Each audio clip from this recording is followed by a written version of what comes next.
सूर्य श्रोतॄणां सर्वेषां स्वागतं सर्वेभ्यः नमः।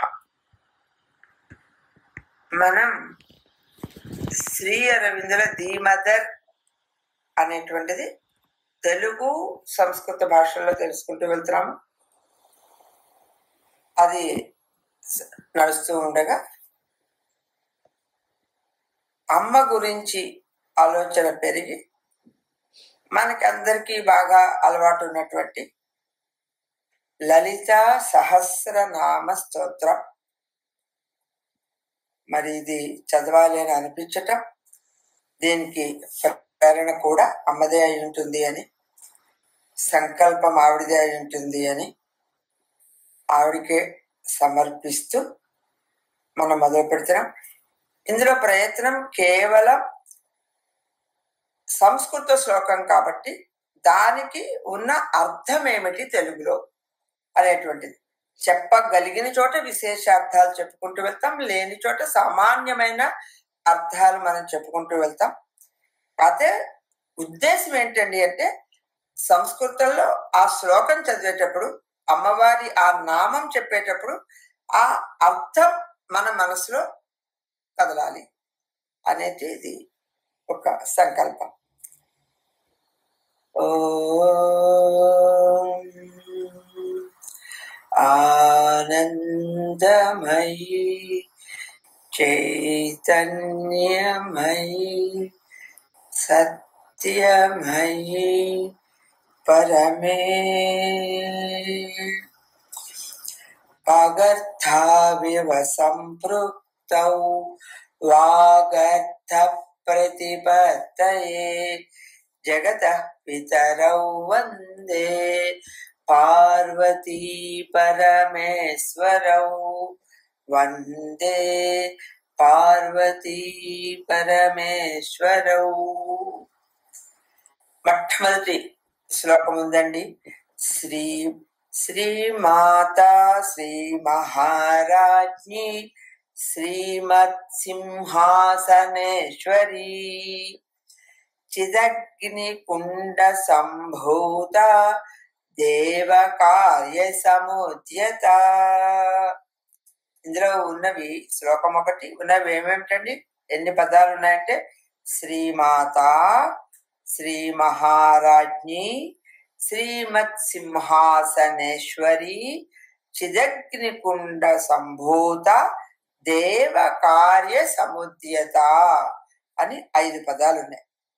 వీటికి అర్థాలు ఏమిటండి అంటే, శ్రీమాత, ఇక్కడ ఒక చిన్న గమ్మత్తైన విషయం మనం తెలుసుకోవాల్సింది ఏమిటండి అంటే, విశేషంగా మనం దీనికి మూలం కూడా సౌభాగ్య భాస్కర భాష్యం అనేటువంటిది తీసుకున్నాం. మనకి నోరి భోగేశ్వర శర్మ గారు దీన్ని వారి వ్యాఖ్యానంతో పాటు ముందుకు తీసుకువెళ్ళడం జరిగింది. దాన్ని ఆధారంగా తీసుకుని చెప్పుకుంటున్నాం. ఒక తమాషా అయిన వాక్యం ఏంటండి అంటే, లోకైహి దుఃఖదశాయా మాతుః స్మరణం ప్రసిద్ధం. లోకంలో అసలు ఏ జీవికైనా అని ఇక్కడ చెప్పచ్చేమో, దుఃఖదశాయాం కష్టం కలిగినప్పుడు మాతుః స్మరణం అమ్మే గుర్తొస్తుంది. ఓకే, ఇక్కడ విశేషంగా ఏం చెప్తారండి అంటే, మనకి వస్తున్నటువంటి అన్నిటికీ కూడా అనుభూతాస్తు మాతరః న తాపత్రయ హరణ సమర్థాః. కాకపోతే మనకి జన్మ ఇచ్చినటువంటి వీళ్ళు తాపత్రయం అనేటువంటి ఆ త్రయం, ఆ దుఃఖాలు ఏవైతే ఉన్నాయో అవి అధిదైవికం, అధి మానసికం, అధి భౌతికం అని 3 రకాల తాపాలు ఉన్నాయి. మరి ఆ తాపత్రయాలని ఈ తల్లులు పోగొట్టలేరు అనేది విశేషమైన అర్థం అండి. ఓకే, అందుకోసమని అవి పోగొట్టేటువంటి తల్లి ఆ లలితామ్మ శ్రీమాత, ఆవిడ్ని పట్టుకుంటున్నాం మనం. అయితే ఇప్పుడు శ్రీమాత అంటే శోభ కలిగిన తల్లి. శోభ అంటే ప్రకాశం. లక్ష్మీ సరస్వతి రుద్రాణులకు తల్లి. ఇక్కడ ప్రతిదీ కూడా మనకి కూడా బ్రహ్మ కూడా చెప్తారు. బ్రహ్మ విష్ణు మహేశ్వరులు ముగ్గురు ఉన్నా వీళ్ళని సృష్టించిన ఒక సుప్రీం బ్రహ్మ వేరండి. అలాగే ఇక్కడ లక్ష్మీ సరస్వతి పార్వతి వీళ్ళందరూ ఉన్న వీళ్ళని సృష్టించినటువంటి అంటే మూలమైనటువంటి ఒక మహాతల్లి పెద్దమ్మ ఒక ఆవిడ ఉంది. ఆవిడని శ్రీమాత అని. ఇంకా ఇందులో విశేషమైన అర్థాలు చాలా ఉన్నాయి. ఒకటి రెండు మనం సరదాగా చెప్పుకుందాము అంటే జ్ఞానం కోసం. సంసార దుఃఖాన్ని పోగొట్టి మోక్షం ఇచ్చేటువంటి తల్లి. సరే, ఈ మోక్షం అంటే ఏమిటి అనేది మనం చూద్దాం వీళ్ళని బట్టి తర్వాత ఈ లక్ష్మీ సరస్వతి రుద్రాణి అంటే పార్వతి అని చెప్పుకున్నామండి. ఇవి తల్లులు అని ఒక ఆకారం మనకి ఆకారం లేదే నిలబడదు కనుక ఒక ఆకారం పెట్టుకుంటాం. కానీ శక్తి త్రయం ఇది. ఆ శక్తి త్రయానికి తల్లి ఈవిడ. అలాగే మోక్ష లక్ష్మీ స్వరూపం. అలాగే తర్వాత ఇది మనందరికీ తెలుసు, విషమును కంఠమందు ధరించిన శివస్వరూపిణి. శివునికి ఈవిడ భార్య కదండి. ఆమె అంటే అందరికీ తెలిసే ఉంటుంది. ఆవిడ వల్ల ఆవిడ పూజల మీద ఉన్న ధైర్యం కొద్దీ శివుడు విషం తీసుకోవడానికి ఒప్పుకున్నాడు. ఎందుకంటే ఆవిడ నన్ను కాపాడుతుంది కాబట్టి నేను విషం తీసుకున్నా పర్లేదని ఆయన తీసుకున్నట్ట. అదండి ఇక్కడ తమాషా. అందుకోసమే పెళ్లిళ్లలో ఈ గౌరీ పూజ చేయించటంలో కూడా ఉద్దేశం అది. ఆవిడకున్న విశేషం అది. విషాన్ని తీసుకున్నటువంటి భర్తని కాపాడుకుంది ఆవిడ. అందుకని పార్వతీదేవి పూజ అంటారు. సరే, ఓకే. అలాగా ఇందులో ఈ తల్లి గురించి ఇక్కడ ఈ శ్రీ శబ్దానికి లక్ష్మికి మాత అనేటువంటి తల్లి, దీనికే సరస్వతి అనే అర్థాలు చాలా అర్థాలు మనం తీసుకోవచ్చు అనేది చెప్పుకున్నాము. అదే ఇప్పుడు చెప్పుకున్నాం, శరీరము ఇచ్చి పోషించినటువంటి తల్లులు ఎవరు కూడా పోగొట్టలేనటువంటి తాపత్రయాలు ఈ శ్రీమాత పోగొడుతుంది. ఓ దయానిధి, నేను అనేక జన్మలను ఎత్తిన ఒక్కొక్క జన్మకు ఒక్కొక్క తల్లిదండ్రులు చొప్పున ఇంతవరకు ఎంతమంది తల్లిదండ్రులైనా నాకు ఇచ్చి ఉండొచ్చు. ఇక ముందు ఎంతమంది అయినా తల్లిదండ్రులు రాబోవచ్చు. అయితే ఈ జన్మలో ఈ జరామరణమైనటువంటి సంసార మహా సముద్రము వల్ల భయపడుతున్నాను, నన్ను కాపాడు అని ఒక భక్తుడు కోరినట్టుగా కూడా ఇక్కడ ఒక విశేషమైన అర్థం చెప్పాను.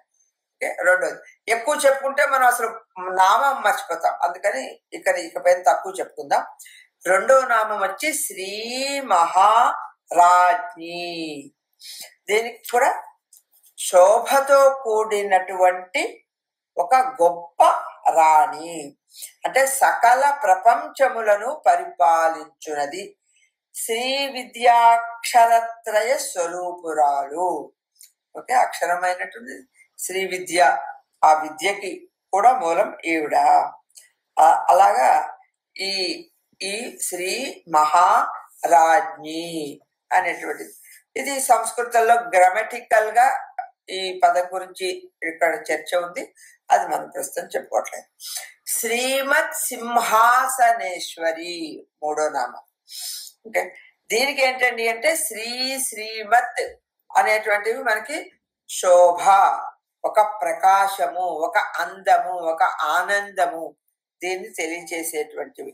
ఓకే, ఈ దీంతో శోభతో కూడినటువంటి సింహాసనము. ఓకే, సింహాసనమునకు ఈశ్వరి అంటే ఆమె స్వామిని, అధిపతి, అధినాయకురాలు.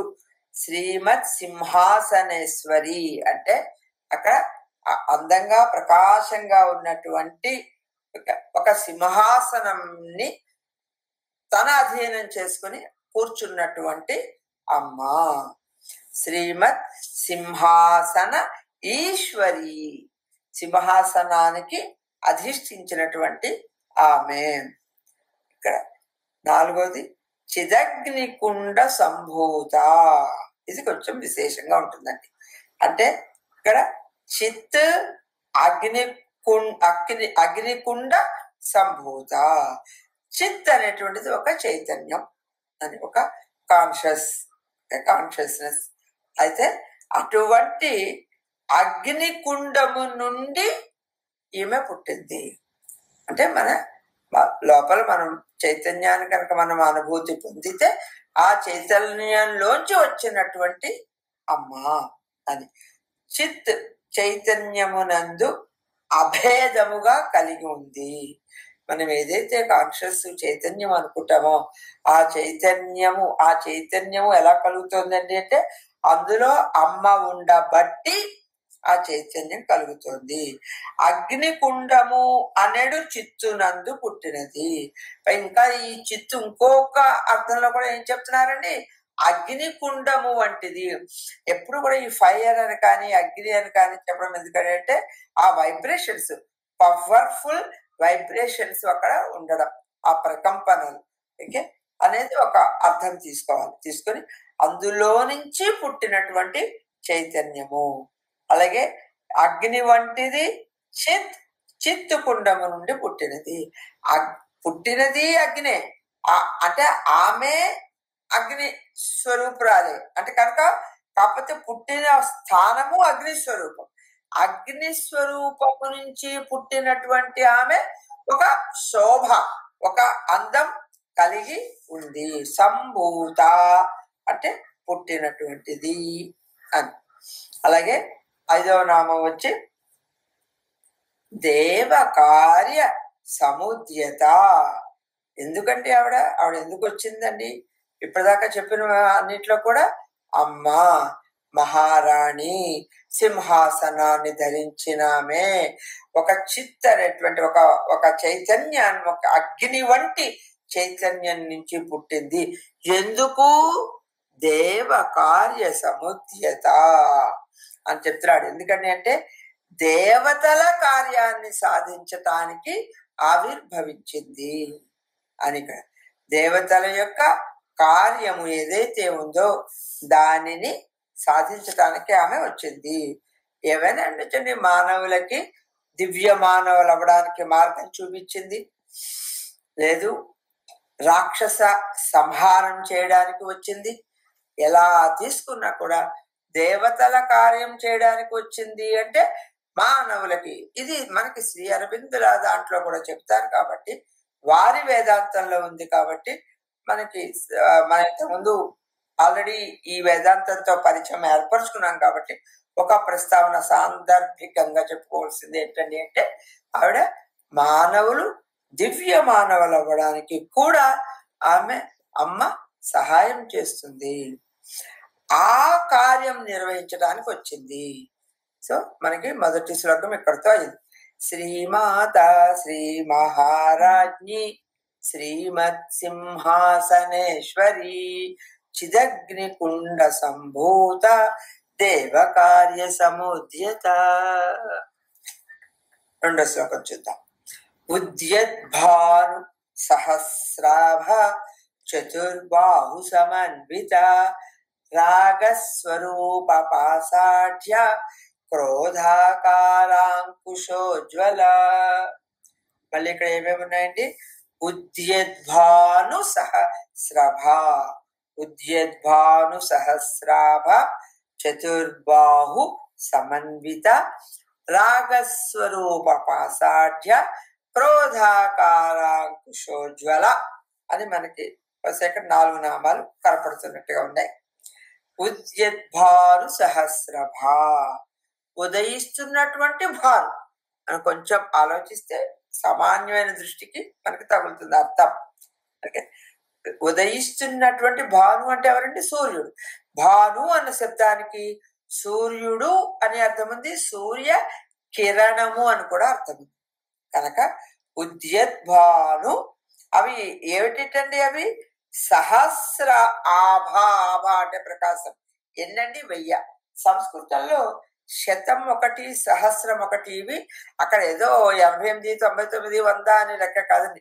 ఒక పూర్ణ సంఖ్య అనేటువంటి అర్థంలో, చాలా అనేటువంటి అర్థంలో, సో మెనీ అనేటువంటి అర్థంలో దీన్ని వాడతారు. అలాగే భాను సహస్ర ఆభా అంటే కాంతి. భాను సహస్ర ఆభా అంటే 1000 కిరణముల యొక్క కాంతి కలిగినటువంటి ఆమె. అది కూడా ఎటువంటిటండి? ఉదయించుచున్నటువంటి చంద్రుడు, సూర్యుడు. సూర్యుడు రైట్ ఎలా ఉన్నాడండి? 1000 కిరణములతో ప్రకాశిస్తూ ఉంటే ఎలా ఉంటుందో అలాగా అమ్మవారు. అయితే చతుర్బాహు సమన్విత ఎలా ఉందండి? ఇంకా ముందు ఆవిడ మొత్తం అంతా కూడా ఒక 1000 కిరణాలు, సూర్యకిరణాల ప్రభావం, ప్రకాశం కలిగి ఉంది. తర్వాత 4 బాహువులు, భుజాలు లేకపోతే చేతులు, 4 చేతులతో నిండి ఉంది. చేతులు ఆమెకి కలిగి ఉన్నది. తర్వాతది రాగస్వరూప పాసాఢ్య. రాగస్వరూప పాసాఢ్య, రాగము అంటేనండి అనురాగం. మనం భగవద్గీత దృష్టిలో చూసుకుంటే అటాచ్మెంట్ అంటాడు. ఓకే, ఎందుకంటే రాగరహితంగా ఉండమని భగవద్గీత అంతా వాయిస్తూ ఉంటుంది. ఓకే, రాగస్వరూప పాసాఢ్య అంటే అనురాగము అనేది ఆకారము కల పాశముతో ఉన్నది. ఆమె చేతిలో ఒక ఆయుధము, లేకపోతే ఒక పాశం, లేకపోతే ఆవిడ మీద ఉండేటువంటిది ఏదన్నా అనుకుందాం.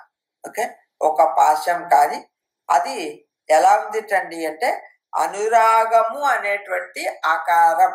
అంటే ఆవిడని చూస్తే మనకి ముందు ఇంత మరి దూరంగా ఉంటే అమ్మ అమ్మ అని అనలేం కదండి. ఆవిడతోటి మనకు ఒక ఆత్మీయత, ఒక అనుబంధం ఏర్పడాలంటే ఏం చేయాలి? అందుకని అనురాగమూర్తి. ఆమెను చూడగానే ఒక విధమైన ప్రేమ, అనురాగం, ఆత్మీయత కలుగుతుంది. అందుకని అనురాగము అనేటువంటి ఆకారము గల పాశముతో ఆమె ఉన్నది. ఆమె చేతిలో ఒక పాశము కూడా ఆమె కలిగి ఉన్నది. బాహుప్రసంగాద ఆయుధాన త్రివిధం రూపం ఆహే. ఎక్కడైతే ఈ బాహువులు అని చెప్తున్నామో అక్కడ 3 రకాల ఆయుధాలు. ఆయుధాలు అంటే మనం కేవలం బయటికి కనిపించేటువంటి ఇన్స్ట్రుమెంట్స్ కాదండి. ఓకే, అందులో అనురాగం అనేది ఒక ఆయుధం. ఓకే, అంటే ఏంటండి, మనకి ఇందులో కూడా పురుషోత్తమ ప్రాప్తి యోగంలో కూడా చెప్తారు, నీకు ఖడ్గం కావాలి. ఎటువంటి ఖడ్గం కావాలండి? అనురాగాన్ని ఛేదించే ఖడ్గం ఒకటి కావాలి. అలా ఆ అనురాగాన్ని ఛేదించే ఖడ్గం అంటే ఏంటండి? అంటే నువ్వు రాగరహితంగా ఉండాలి. అదొక ఆయుధం. అటాచ్మెంట్ లేకుండా ఉండడం ఒక ఆయుధం. ఓకే, అలాగా ఆయుధము అనేటప్పటికి కేవలం ఒక ఇన్స్ట్రుమెంటే అని మనం అనుకోకూడదు. రాగేతి చతుర్భి రాగో అనురక్తి చిత్త వృత్తి విశేష ఇచ్ఛా ఏవ రాగ ఏవ స్వయం. అంటే ఇక్కడ ఈ పాశం అనేటువంటిది ఏంటంటే మనసుకి సంబంధించింది, చిత్తవృత్తికి సంబంధించింది అని చెప్తున్నాడు. ఓకే, రాగస్వరూప పాసాఢ్య. ఓకే, అంటే ఆఢ్య అంటే కలిగి ఉండడం. ఓకే, ఇది ఈవిడ అటువంటి రాగము అనురాగము అనేటువంటి పాశము ఒక కలిగి ఉంది. అంటే మన వ్యవహారాల్లో కూడా సరదాగా మాట్లాడేటప్పుడు కూడా అంటుంటాం, ఇక్కడ ఏదో అయస్కాంతం ఉందండి అందుకనే వస్తే గమని వెళ్ళలేము అని కొన్ని మాటలు వ్యవహారంగా అనేస్తాం. ఎందుకంటే అక్కడ ఒక ఆకర్షణ కలుగుతుంది అని. అందుకని అమ్మని చూస్తే ఒక అనురాగం కూడా కలుగుతుంది. ఓకే, అటువంటి ఆకారము కలిగినటువంటి ఆమె అని ఇక్కడ చెప్తున్నారు. 9 క్రోధాకారాంకుశోజ్వల. ఇంకా దానికి ఏంటండి అంటే కోపం, సవిషయక జ్ఞానము కల అంకుశముతో ఆమె ప్రకాశించుచున్నది. అంటే కుడివైపు కింద చేతిలో క్రోధ జ్ఞానములు అనేటువంటి రెండింటిని అంకుశముగా ధరించి ఉన్నది అని ఒక భాష్యంలో చెప్తున్నారు. అంటే ఇక్కడ క్రోధము అనేటువంటి ఆకారము కలిగిన ఒక అంకుశం ఆవిడ చేతిలో ఉంది. ఓకే, అంటే ఏంటంటే అవసరం ఆవిడ చేతిలో ఒక త్రిశూలం ఉన్నట్టుగా బొమ్మ చూస్తూ ఉంటాం, అంకుశం. ఓకే, అంకుశం ఎలా అంటే ఆ అంకుశానికి కోపం ఉందండి, ఆవిడకి కాదండి. ఓకే, అది ఇక్కడ మనం బహుశా అలా అర్థం చేసుకోవాలి. ఓకే, కోపం కలిగినటువంటి అంకుశాన్ని కలిగి ఉన్న ఆమె, అంటే అంకుశం మీద పడచ్చు, ఆవిడేం చేయదు తప్పు చేస్తే అని అర్థం. బాగుంది విశేషంగా. క్రోధాకారాంకుశోజ్వల, అక్కడితో ఈ శ్లోకం అయినట్టుగా ఉంది. రైట్. ఉద్యద్భాను సహస్రాభ చతుర్బాహు సమన్విత రాగస్వరూప పాసాఢ్య క్రోధాకారాంకుశోజ్వల మనోరూపేక్షుకోదండ పంచతన్మాత్ర సాయక నిజారుణ ప్రభా పూరమచ బ్రహ్మాండ మండల. మళ్ళీ ఇక్కడ ఏంటండి అంటే మనోరూపేక్షు కోదండ పంచతన్మాత్ర సాయిక నిజారుణ ప్రభా పూరమజ్జత్ బ్రహ్మాండ మండల అని. అంటే ఇందులో నిజారుణ ప్రభా పూరమజ్జత్ బ్రహ్మాండ మండల అనేటువంటిది మనకి ఒకటే నామంగా, అంటే అందులో చాలా విశేషమైన అర్థం ఉంది, చూద్దాం. అయితే మనోరూపేక్షు కోదండ అంటే అర్థం ఏంటండి అంటే ఇక్కడ మనస్సే రూపముగా కలిగినటువంటి ఒక చెరుకు గడ విల్లు కలిగి ఉంది. ఇది బహుశా కొన్ని చోట్ల చూస్తాము, అది కూడా అమ్మవారి చేతిలో ఒక చెరుకు గడ కూడా కనపడుతుంది మనకి, ఇలా పైన ఇలా ఆకులు కలిగి ఉంది. అది కూడా ఒక్కోసారి బొమ్మల్లో చూస్తూ ఉంటాం. ఆ చెరుకు గడ కనపడుతున్న చెరుకు గడ కాదుటండి, ఆవిడ మనస్సేటండి. అంటే ఆ మనస్సే చెరుకు రసం అంతా తీయగా ఉంటుంది అనమాట. ఓకే, అందుకని ఇక్కడ మనస్సే రూపముగా కలిగినటువంటి చెరుకు గడ. పైకి చెరుకు గడ మనకి ఆకారంలో ఎందుకు కనపడుతుందండి అంటే ఊరికే చెరుకు గడ ఆవిడ తింటుందా, మనకి పెడుతుందా, అందుకోసం కాదు కదండి. అది ఇవన్నీ కూడా సింబల్స్, దానికి సంబంధించింది ఏదో ఆవిడలో ఉంది, అది మనం గ్రహించాలి. ఏమిటండి అంటే ఆవిడ మనసే చెరుకు రసం లాంటిదండి అనేటువంటి అర్థాన్ని ఇక్కడ తీసుకోవాలి.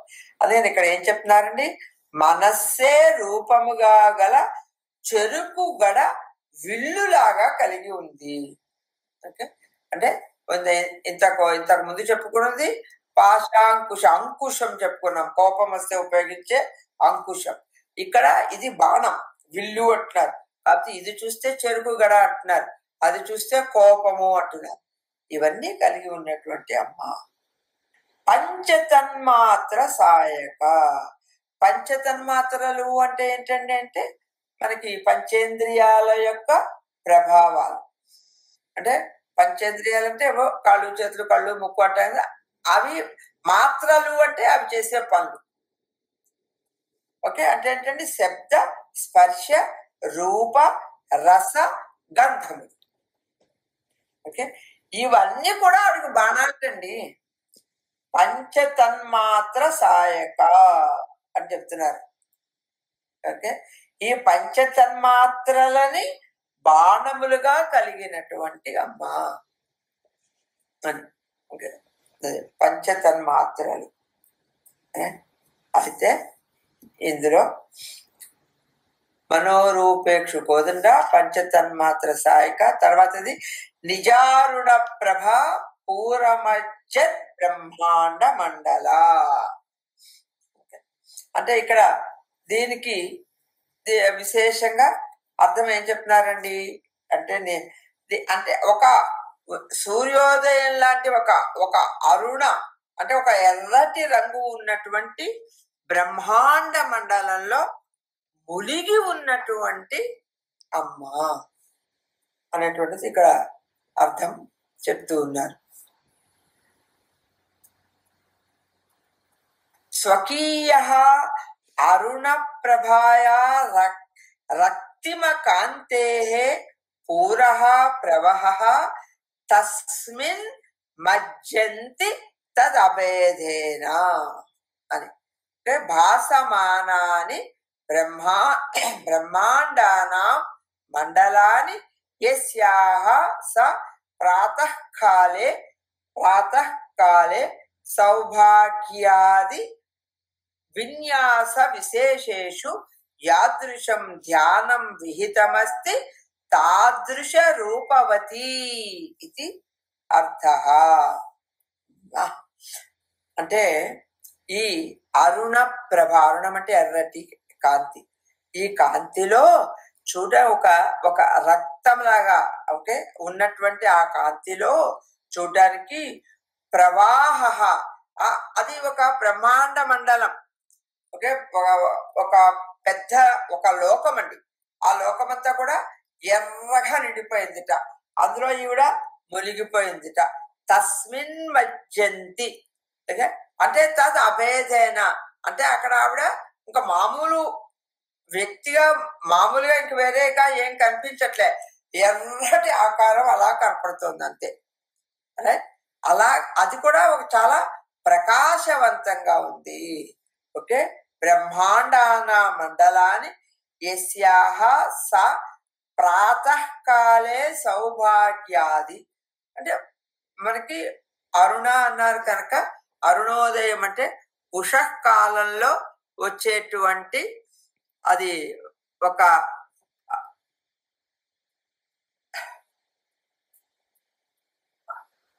అంటే సూర్యోదయంలో మనకి కనిపించేటువంటి అర్థంగా చెప్పుకోవాలి. అంటే తన సహజమైన ఎర్రని కాంతుల నిండుదనమునందు మునుగుతూ, ఒక ఎర్రటి కాంతి కూడా ఆవిడదే, సహజమైనటువంటి ఆ కాంతిలో ములుగుతూ ఉన్నటువంటి ఆమె చూడటానికి ఎలా ఉందండి, బ్రహ్మాండముల సముదాయము కలిగింది.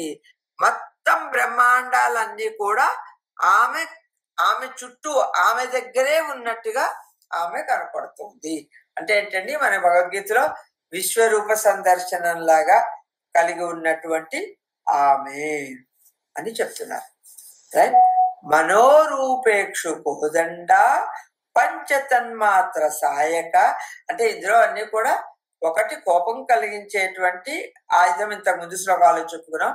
తర్వాత ఇక్షు అంటే చెరుకు గడలా ఉన్నటువంటి మనస్సు, అలాగే మనకు ఉన్నటువంటి ఈ జ్ఞానేంద్రియాల యొక్క తన్మాత్రలు కలిగి ఉన్నటువంటి ఆ అమ్మవారు, అలాగే ఈ అరుణాలోకంలో అంటే ఒక ఎర్రటి ఆకారంలో, ఎరుపు అంటే మామూలు ఎరుపు కాదండి, సూర్యోదయం యొక్క ఎరుపు ఉన్నటువంటి ఆమె బ్రహ్మాండ మండలం అంతా కూడా ఆవిడే వ్యాపించి ఉన్నట్టుగా కనపడుతూ ఉన్నది అనేది చెప్పుకున్నాం. తర్వాత చంపకాశోక పున్నాగ సౌగంధిక సత్కచ కురువింద మణిశ్రేణి కనత్కోటీర మంట. మళ్ళీ ఇందులో కూడా చంపకాశోక పున్నాగ సౌగంధిక రసత్కచ అనేటువంటిది ఒకటి, కురువింద మణిశ్రేణి కనత్కోటీర మండిత, ఈ రెండు కూడా రెండు నామాల కింద ఇక్కడ చెప్తున్నారు. అంటే ఇక్కడ వీటికి ఏమని చెప్తున్నారండి అంటే, చంపకాశోకం అనాది సంపంగి పువ్వు, సంపంగి పువ్వు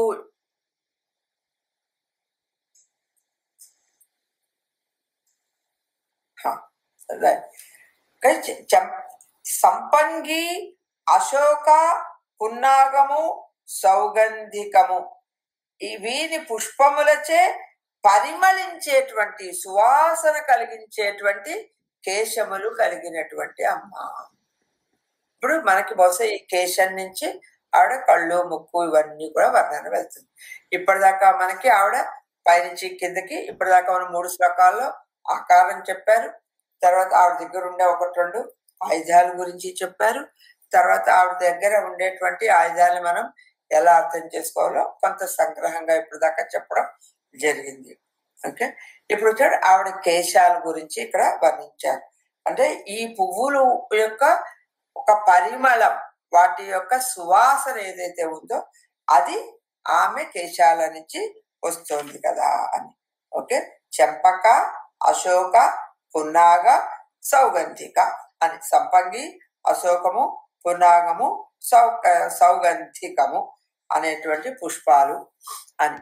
తర్వాతది కురువింద మణిశ్రేణి కణత్కోటీర మండిత అంటే ఇది కూడా మళ్ళీ పద్మరాగమణులచే ప్రకాశించు కిరీటం.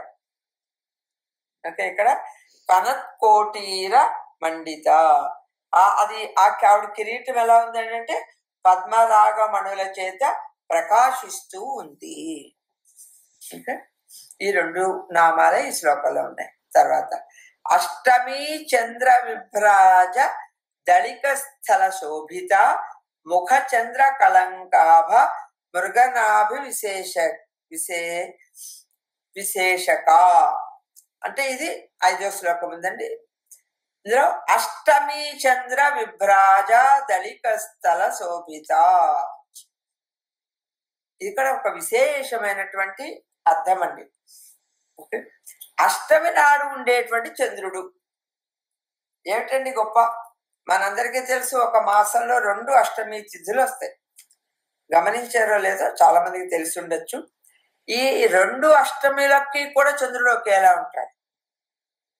ఓకే, అది అమావాస్య వైపు వస్తున్న చంద్రుడు అనండి, పున్నమి వైపు ఎదుగుతున్న చంద్రుడు అనండి, అష్టమి తిథి నాడు మాత్రం 2 కృష్ణపక్షంలో శుక్లపక్షంలో ఒకేలాగా ఉంటాడట. అంటే సమానంగా ఉంటాడు. అందుకని విశేషమైన వర్ణన. ఓకే, ఇక్కడ అష్టమి నాటి చంద్రుని వంటి నుజురు ప్రకాశించున్నది అంటే ఎప్పుడూ ప్రకాశిస్తూ ఉంటుందని చెప్పడం కోసం అష్టమి చంద్రుడితో పోలుస్తున్నారు. చంద్రుని యొక్క 8వ కళ ఏ తిథి ఎందు వృద్ధి చెందునో లేక తగ్గునో ఆ తిథి అష్టమి తిథిగా చెప్పబడును. హెగ్గు తగ్గులేవి దాని మీద ప్రభావం చూపించాం అష్టమి మీద.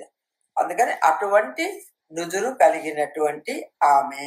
ముఖ చంద్ర కలంకాభ మృగనాభి విశేషక ముఖము అనేటువంటి చంద్రుని యొక్క కలంకముతో సమానమైన కస్తూరి బొట్టు కలిగినటువంటిది.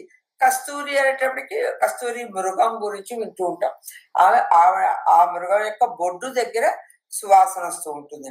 మన సెంట్లు అవన్నీ కూడా అక్కడే తయారయ్యాయని కూడా అంటూ ఉంటారు. ఓకే, ఈ నామంలో చెప్తున్నది ఏంటంటే ముఖము అనేటువంటి ఇది తమాష ఏంటంటే చంద్రుడిలాగా ఆవిడ ముఖం ఉందని అనట్లేదండి. ఆ ముఖమే చంద్రుడిలాగా, ఆ ముఖం ఎలా ఉందో ముఖలాగే చంద్రుడు ఉన్నాడు అన్నట్టుగా చెప్తున్నారు. ఓకే, ఎందుకని అమ్మవారే ముందు ఉంది కాబట్టి. ముఖము అనేది చంద్రుని యొక్క కలంకముతో సమానమైన కస్తూరి బొట్టు కలిగింది. అంటే దేవి ముఖ చంద్ర బింబములకు రూపకము ముఖమందు ధరించిన కస్తూరి తిలకము చంద్రమండలములందరి కలంకము వలె ఉంది. అంటే చంద్రుల్లో కలంకం మచ్చ ఎలా అంటామో అలాగా అంత ప్రకాశిస్తున్నటువంటి ఆవిడ ముఖం మీద ఆవిడకు ఉన్నటువంటి ఆ కస్తూరి ఆ తిలకం ఏదో ఒక మచ్చలాగా కనపడుతుంది అని. అంతే, ఈ 2 నామాలతో 5వ శ్లోకం అయిందండి. అష్టమి చంద్ర విభ్రాజ దళిక స్థల శోభిత అష్టమి చంద్రుని వంటి ఒక ముఖము కలిగినటువంటిది అనేటువంటిది. అలాగే ముఖ చంద్ర కలంకాభ మృగనాభి మృగం అని చెప్తున్నాడు. అందుకని కస్తూరి మృగము యొక్క వాసన నాభి అదొక ప్రత్యేకత అండి. దానికి నాభిలోనే ఆ సువాసన ఉంటుందిట. అందుకని అటువంటి సువాసన ఈవిడికి తిలకం అంటే తిలకం ఒకటి కనపడుతోంది. అది చూడడానికి చంద్రునిలో మచ్చలాగా ఆవిడ ముఖం మీద కనపడుతోంది. ముఖ చంద్రంలో ఒక కళంకంలాగా కనపడుతోంది అని. అంటే ఇక్కడ మనం నెగిటివ్ గా తీసుకునేది కాదండి. చూడ్డానికి ప్రసిద్ధమైనటువంటి వాటితో మనకి పోల్చి చెప్తూ ఉన్నారు.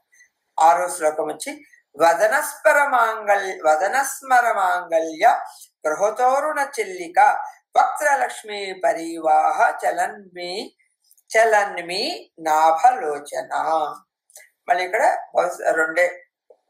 రెండే నామాలు ఇక్కడ చెప్తున్నారు. వక్త్రలక్ష్మీ పరివాహ చలన్మి లాభలోచన అంటే ఆవిడ వక్త్రం అంటే ముఖం అండి. ఓకే, ముఖ కాంతి అనేటువంటి జల ప్రవాహమందు సంచరించుచున్న చేప కన్నుల వంటి కన్నులు కలిగి ఆవిడ కళ్ళని చెప్తున్నారండి. ఓకే, కళ్ళని దేంతో పోస్తున్నారండి? మళ్ళీ చేప కళ్ళే. మళ్ళీ కాకపోతే అది ఎక్కడండి? ఒక ప్రవాహంలో చేప అంటాడు ప్రవాహం చూపించాలి కదా. ఆ ప్రవాహం ఏంటండి? ఎటువంటి కాంతి అనేటువంటి ప్రవాహం.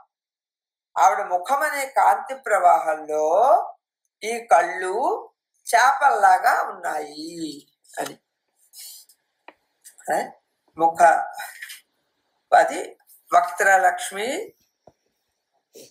వక్త్రలక్ష్మి పరివాహ చలన్మి నాభలోచన. దానికి ముందు వదనస్మర మాంగళ్య చెప్పలేదు.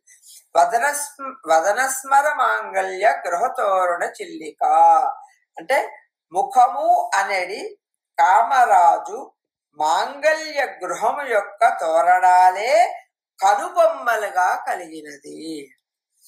అంటే కనుబొమ్మలు అంటే చూడగానే వాటికి, అందుకని ఇప్పుడు చాలా మంది షేపులు అవి కూడా చేయించుకుంటుంటారు కదండి.